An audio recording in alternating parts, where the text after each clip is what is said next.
জুমার নামাজ পড়তে এসেছি বা যারা আসবে, আমরা প্রত্যেকেই মুসলমান, প্রত্যেকেই আমরা কমবেশি ঈমানদার, ঈমান আছে, আমরা সেই জন্যই এসেছি।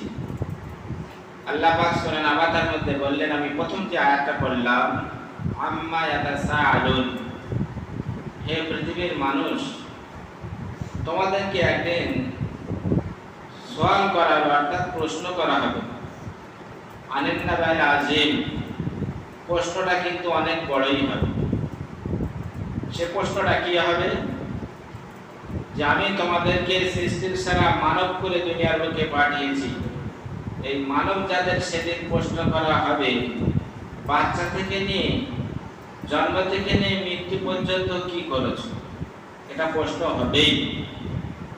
যদি কেউ মনে করি আমরা যে কোরআন, পবিত্র কোরআনুল কারীমের মধ্যে 6666টি আয়াত আছে এবং 114টি সূরা আছে। কটা সূরা আছে? 114টি সূরা আছে।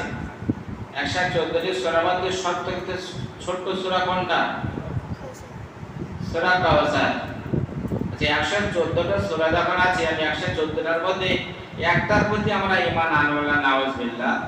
সূরা কাউসারের প্রতি ছোট তো, বাকি সব প্রতি ঈমান আমরা এনেছি। সেই ঈমানদার থাকবে না, বেঈমান হয়ে যাবে। আমি ছোট্ট প্রশ্ন করলাম, এটা পবিত্র কোরআনের মধ্যে 114টা সূরা আছে, 14টা সূরার মধ্যে একটা ছোট্ট সূরা আমরা মানলাম না, বাকি সব সূরা মেনে নিলাম।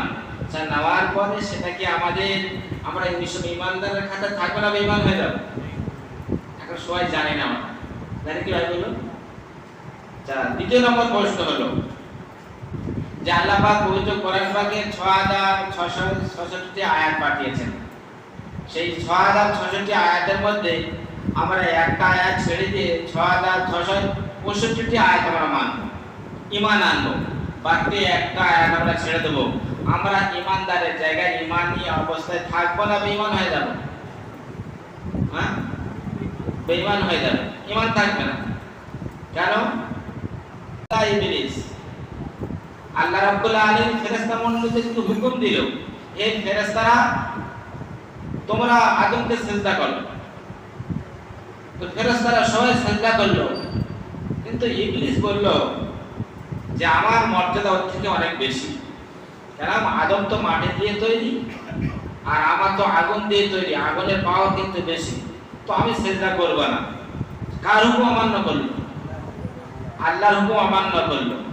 আল্লাহর হুকুম অমান্য করার কারণে সারা পৃথিবীর লোক জানে ইবলিস তো বড় শয়তান না বড় মানবতার দূত, জানে না ভাই?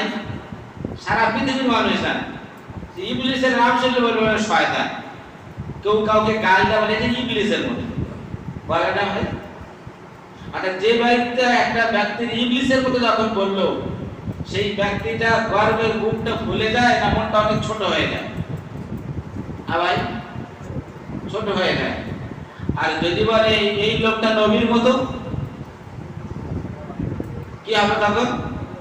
তখন বড় হয়ে যাবে। আমি একটু অন্য থাকতে বলছি, অন্যদিকে বললে তো আপনারা একটুখানি, যদি বলে এই ছেলেটা বাঘের বাচ্চা, তখন বলে আলহামদুলিল্লাহ খুবই ভালো বলেছে, হ্যাঁ। আর যদি বলে এই ছেলেটা জানোয়ারের বাচ্চা, কি হবে? তখন মনটা খারাপ হবে, তখন গাল দেবে। কিন্তু বাঘ কিছু জানো? হ্যাঁ, হবে না ভাই?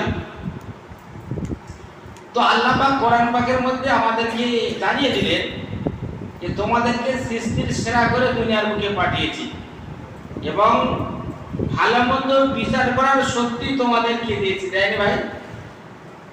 মানুষ আল্লাহ রাব্বুল সৃষ্টি করেছেন তিনটে ক্যাটাগরিতে। কটা ক্যাটাগরিতে? মানব জাতিকে আল্লাহ রাব্বুল আলামিন সৃষ্টি করেছেন তিনটি ক্যাটাগরিতে। শুনেছেন? নতুন শুনছেন? আচ্ছা, বলে দেবো আমি তিনটে ক্যাটাগরিতে কি সৃষ্টি করেছেন, আমাদেরকে বলে দেবো। তিনটের মধ্যে তিনটেই আমাদেরকে বিশ্বাস করতে হবে। যদি বিশ্বাস না করি আমরা ঈমানদার থাকব না। নাম্বার 1, হযরত আদম আলাইহিস সালামকে আল্লাহ রাব্বুল আলামিন সৃষ্টি করেছেন, না আদমের বাপ আছে না মা আছে, হ্যাঁ? তাহলে একটা ক্যাটাগরি হলো। মানে বাপ নেই আর মা নেই, কিন্তু আদমকে আল্লাহ রাব্বুল আলামিন সৃষ্টি করলেন।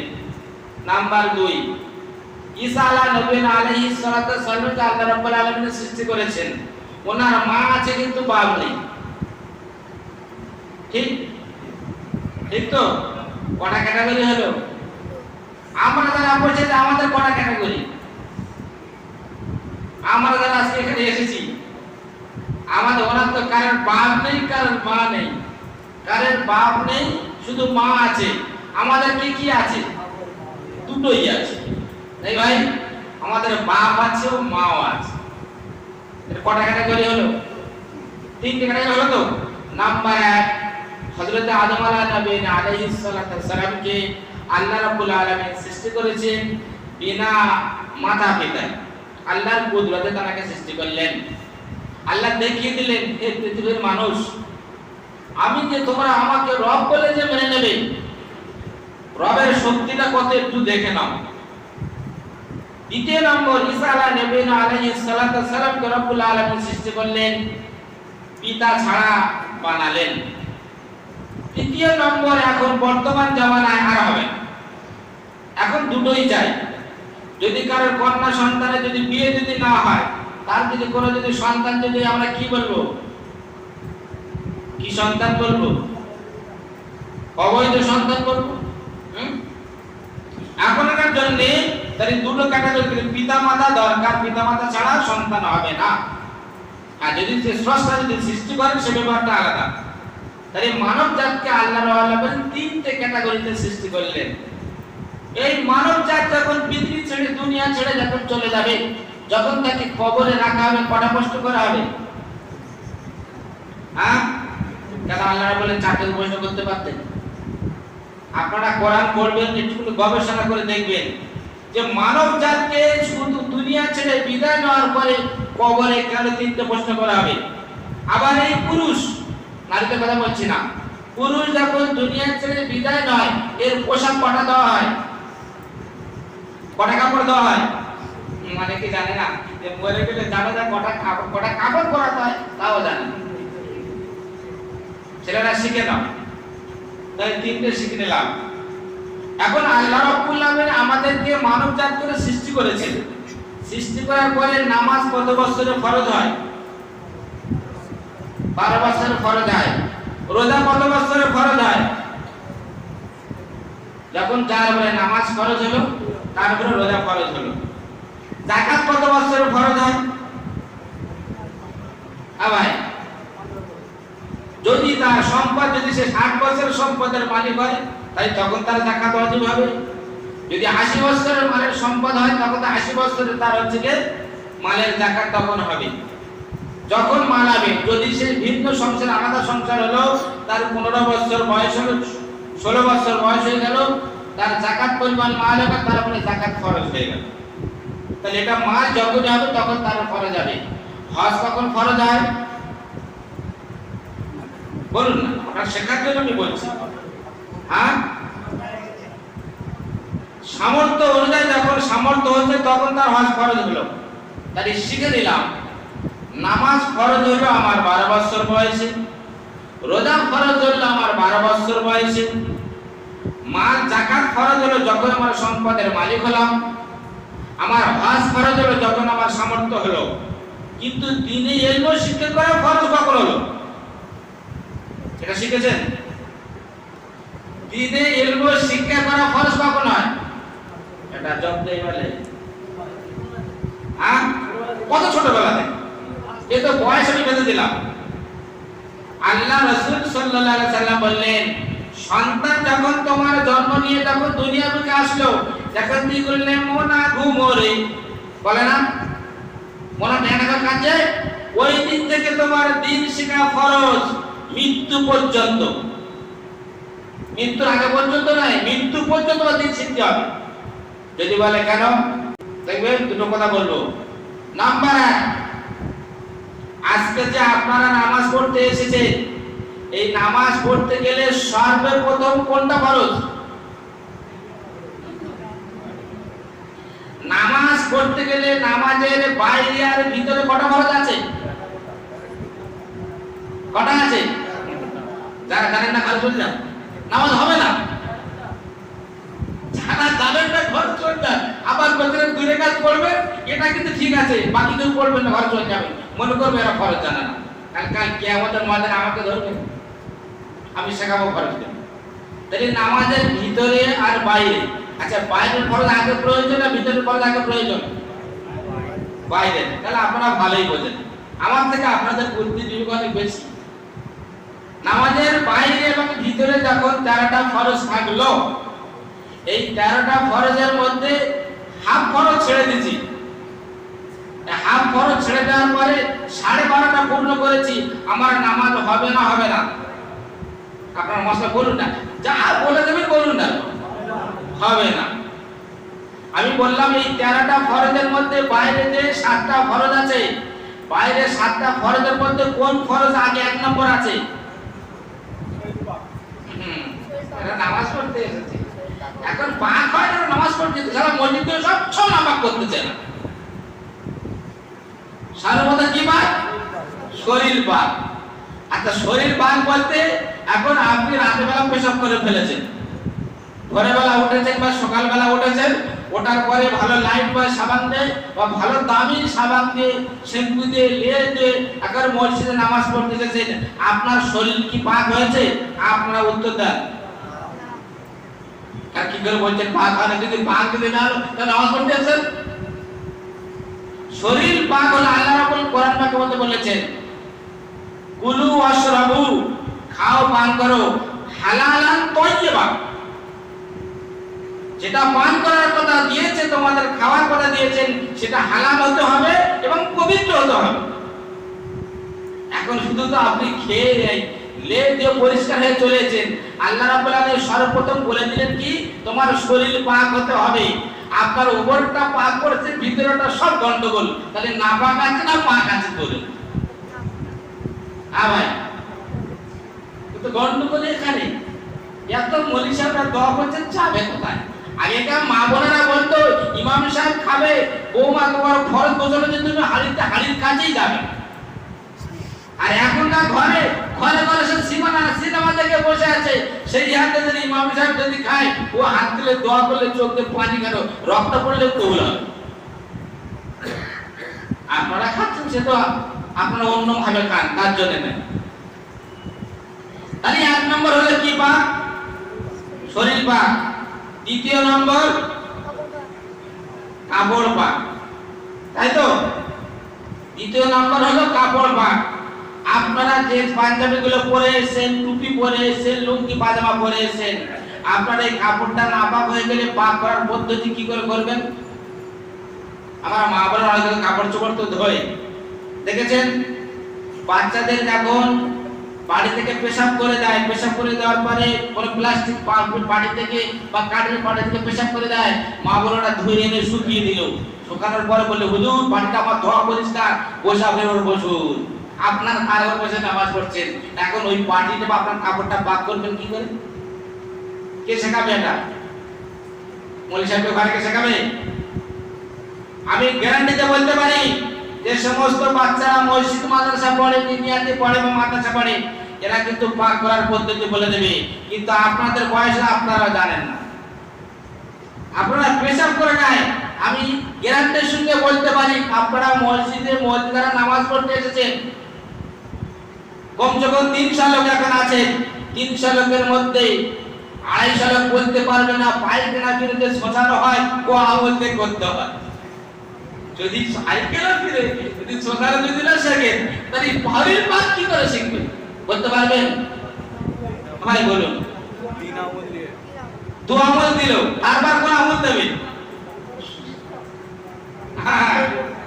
অনেক ভাইরা তো জানে না, চাচারা তাই দেব তো 4 আঙুল দিয়ে ফাটাফাট চালায় না ভাই? চাচারা শিখে দেন, শেখার দরকার আছে। বিশ্বনবী মুহাম্মদ রাসূলুল্লাহ সাল্লাল্লাহু আলাইহি ওয়াসাল্লাম রাস্তাতে হেঁটে আসছেন। আমি কেন বললাম? আল্লাহ রাসূল সাল্লাল্লাহু আলাইহি ওয়াসাল্লাম রাস্তাতে হেঁটে আসছেন, বাচ্চারা খেলা করতে। একটা বাচ্চা সে খুব পাখিকে ভালোবাসতো, তো পাখি সে কাঁধে নিয়ে ঘুরতো। আল্লাহ রাসূল সেই রাস্তাতে একবার আসছেন, দেখছি সেই বাচ্চাটা খেলা করছে, কিন্তু তার কাঁধে কিন্তু পাখিটা নেই। আল্লাহ রাসূল সাল্লাল্লাহু আলাইহি ওয়াসাল্লাম বলছেন, বাচ্চা শোনে না, একটু শোনো। কাছে ডেকে বলছেন, তোমার সেই পাখিটা কোথায়? বাচ্চাটা আশ্চর্য হয়ে গেল, যিনি হলেন বিশ্বনবী মুহাম্মদ রাসূলুল্লাহ। আমি একটা পাখি নিয়ে খেলা করতাম, আল্লাহ রাসূল সেই পাখির দিকে নজর রেখেছেন যে ইয়া রাসূলুল্লাহ, পাখিটা আজকে আমি বাড়ি রেখে আমি খেলতে এসেছি। কত ছোট্ট ছোট জিনিস। তা আল্লাহ রাসূল সাল্লাল্লাহু বলতেন, তোমরা ওই সময় প্রকৃত পক্ষ ঈমানদার মুমিন হতে পারবে যখন তোমার মাথা থেকে নিয়ে পা পর্যন্ত আল্লাহর হুকুম আর রাসূলের সুন্নাহটা পূর্ণভাবে থাকবে। আমরা তো সব আংশিক করি, আংশিক শুধু বলি তো আমরা মুসলমান, কিন্তু সব আমাদের আংশিক। অনেক ভাইরা জানে না এই আমলটার নাম কি দিয়েছে। এই আমলটার নাম কি? তাহলে দুজনে শাহাদাত মানে কি করা? সাক্ষী দেওয়া। হ্যাঁ ভাই, এই আমল দুটো ওখানে লাগানো যাবে না, এই আমল ওখানে লাগানো যাবে না। চাচারা বললেন তাহলে হবে কি করে? আমরা তো এতদিন চলে আসতেছি এই আমল লাগিয়ে। আজকে ইমাম সাহেব তুমি কিন্তু ভুল বলছো, এই আমল কিন্তু আমাদের লাগাতেই হবে। ভুল। আপনারা সর্বপ্রথম এই দুটো আমল দেবেন। এই দুটো কোন আমল দেবেন? ডান হাত বাম হাতের পিছনে বড় আঙুলটা, তারপরে ছোট আঙুলটা দেবেন। একান্ত যদি প্রয়োজন পড়ে তারপরে এই তিনটে দাও। মনে থাকবে? হ্যাঁ, বলে আজকে প্র্যাকটিস করবে। আজকে থেকে প্র্যাকটিস করা শুরু করুন। সবে আপনাদের পায়খানা প্রস্তুত করা শেখাচ্ছে, সব শেখাবো ভাই। আজ থেকে আপনাদের পায়খানা প্রস্তুত শেখানো শুরু করেছি। তাহলে নাম্বার 1 হলো আপনি বাথরুমে যখন যাবেন, বাথরুমে যাওয়ার পরে পরিষ্কার হতে আপনার এই তিনটে জুতো দুটো দিবেন। দ্বিতীয়বার না হলে তিনটা আঙুল লাগা যাবে। একটা শিখেছেন তো? শিখতে পারেন কি বলুন? আর একটা ফরজ শিখালাম কি? নামাজের মধ্যে সর্বপ্রথম ফরজ হলো শরীর পাক হওয়া, দ্বিতীয় নম্বর হলো কাপড় পাক হওয়া। আপনি যে কাপড়টা পরে গোসল করছেন, কাপড়টা নাপাক হয়ে আছে, নাপাক তারপরে গোসল করে দিয়ে 1 বালতি পানি আছে, পানিতে ভালো করে ধুয়ে লিগড়ে নিয়ে এসে শুকিয়ে দিয়েছেন। দেওয়ার পরে ওইটা আপনার বিবি সাহেব ইস্ত্রি করে দিয়েছে, আপনি গায়ে নামাজ পড়তে আসছেন, আপনার কাপড় পাকই হয়? আপনার কাপড় তো পাকই হলো না। তাহলে শিখবেন কোথায়? সন্তানদেরকে মসজিদ মাদ্রাসা পাঠালে খরচা হলে গায়ে তো জ্বালা ধরে যায়। কিছু লোক আছে তাদের গায়ে জ্বালা ধরে যায়। ইংলিশ মিডিয়ামে পড়াচ্ছেন, সেখানে কোনো জ্বালা ধরে না। মসজিদে দুটো পয়সা দিতে গেলে সেও বেজার হয়ে যায়, আমার বড় ঘাটতি পড়ে যাচ্ছে। সন্তানদেরকে দ্বীনি শিক্ষা দেন। আল্লাহ রাসূল সাল্লাল্লাহু আলাইহি ওয়াসাল্লাম বলেছেন যে আপনি যত আমল করেছেন, আমলের বদৌলতে হয়তো আপনি আল্লাহ খুশি করে আপনাকে জান্নাতে দিল, কিন্তু আপনি আপনার সন্তানদেরকে দ্বীনি শিক্ষা না দেওয়ার কারণে, তাদের নামাজটা সঠিক শিক্ষা না দেওয়ার কারণে তারা যদি কোনো গুনাহ করে, আবার আপনাকে জান্নাত থেকে বের করে নিয়ে জাহান্নামে ফেলা হবে। আপনি জান্নাতবাসী হয়েছেন, কিন্তু সন্তানের দুর্বলতার কারণে আপনাকে আবার জান্নাত থেকে বের করে নিয়ে জাহান্নামে দেওয়া হবে। আপনি নামাজ পড়তে আসছেন, নামাজের সূরা কোনটা যায়নি, সবে দুটো গেলাম। নাম্বার 1 হলো শরীর পাক হওয়া, নাম্বার 2 হলো কাপড় পাক হওয়া, নাম্বার 3 হলো জায়গা পাক হওয়া। পাকা কি দেখালে যুক্ত করে দিল? দেখছি কেন? কটা বলেছি? নাম্বার 1 শরীর পাক হওয়া, নাম্বার 2 কাপড় পাক, নাম্বার 3 জায়গা পাক হওয়া, নাম্বার 4 সতর টাকা। 4 নম্বর কি আছে? সতর টাকা। পুরুষদের সতর কোথা থেকে কোন পর্যন্ত? নাভির নিচে থেকে নেয়, নাভি থেকে নিয়ে হাঁটুর নিচে পর্যন্ত। এখন দেখেছেন, আমি কালকে ট্রেনে আসে আমার পাশে একটা ভদ্র ছেলে বসে আছে, তার হাঁটুতে 1 পাগলা কাটা, দুটো একদম 2 কাটা, তার পাশেই বসেছে আমি। বুঝতে পেরেছেন? বাবু তোমার বাড়ি কোথায়? কেন? আর আমি কোনো কথাই বলেনি। কেনটা বলেছে, তার কথার মধ্যে এত মিষ্টতা আছে তো, আর দ্বিতীয়বার এসে কোনো কথা বলা যাবে না। বুঝতে পারছি মৌলী সাহেব কিছু আমাকে বলবি, কিন্তু আমার আল্লাহ আমাদের মল্লিক পাড়ার কোনো ছেলে ছাড়াপান করে না, এটা আমার গর্ব। এরা ছাড়াপান করে না, এরা জানে যে আমাদের ফরজ আমরা শরীয়ত সম্মত জানি যে নাভি থেকে নিয়ে হাঁটুর নিচে পর্যন্ত ঢাকা, এর মধ্যে সামান্য পরিমাণ খোলা থাকলে আপনার ফরজ সতর ঢাকা থেকে বঞ্চিত হয়ে গেলে আপনি গুনাহগার হবেন। আপনার ওরতাই দেখা যে গুনাহ হবে, আপনি যদি 4টি করে ঘরেন দেখলে সেই গুনাহ কি হবে? তাহলে কটা হলো? 4টি। নাম্বার 5, 17 টাকার পরে কি আছে? আমার ফস কেনা যায়, আমি তো ভুলে গেছি, ভয় লেগে গেছে তো। হচ্ছে কি কেবলামুখী হওয়া, পশ্চিম থেকে মুখ হতে হবে নামাজ পড়তে গেলে। নাম্বার 5 কেবলামুখী হওয়া। নাম্বার 6 ওয়াক্ত চেনা, সময়টাকে আপনার জানতে হবে। ব্যাট করে এসে অন্তরে আল্লাহু আকবার, আপনার নামাজ হবে না। যদি ওয়াক্ত যদি না হয়, আমার মা বোনেরা তারা দেখি ওয়াক্ত সম্পর্কে আপনাদের থেকে বেশি জানে। এই আযান দেওয়া কিন্তু ফরজ নয়, আযানের অপেক্ষা থাকা ফরজ নয়।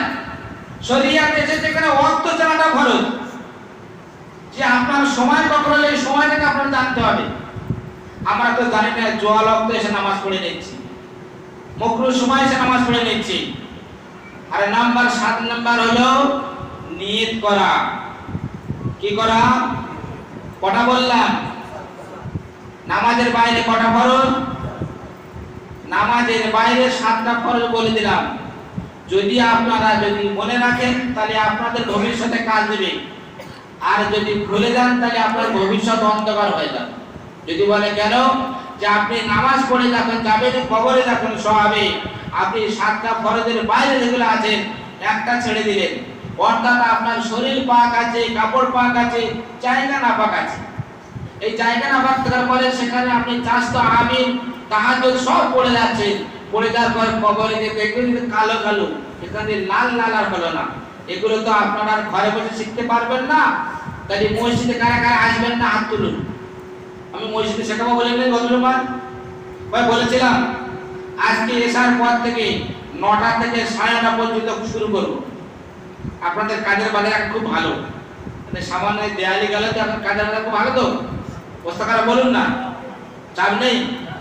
যাদের শেখার প্রয়োজন আছে মৌলিক পড়ায়, আজ থেকে কিছুদিন পূর্বে ভারতবর্ষের বুক থেকে নিরক্ষরতা তোলার জন্য ঘরে ঘরে প্রত্যেক অঞ্চলে অঞ্চলে বই খাতা আর নোট পেন্সিল দিয়ে গেছিল, জানেন আপনারা? এখনকার ছেলেরা জানবে না, আর একটু বয়সেরা জানবে, আমাদের বয়সের আছে জানবে। তাতে মাস্টার প্রচুর হয়েছিল, কিন্তু সরকার তো মাইনে দিত না, খাতা কলম দিত, নোট পেন্সিল খাতা একটা করে বই জানছিল। তো নিরক্ষরতা দূর করার জন্য আমি চাই কমসে কম মৌলিক পড়ার কোন একটা ছেলে এমন না জানে যে নামাজের বাইরে আর ভিতরে নামাজের 4টে সূরা, নামাজের কটা ওয়াজিব, রোজার কটা ফরজ, হজের কটা ফরজ, যাকাতের কটা ফরজ, কমসে কম আমরা এগুলো শিখে রাখি, তাহলে আমাদের আমল করা আমাদের জন্য সহজ হবে। হবে না ভাই? আজ তো সময় কাটে, আল্লাহ রাসূল বলেছেন, হে পৃথিবীর মানুষ শোনো, এমন একটা সময় তোমাদের সামনে আসবে যে সময় তোমাদের ঘরে ঘরে সিনেমা ভরে যাবে।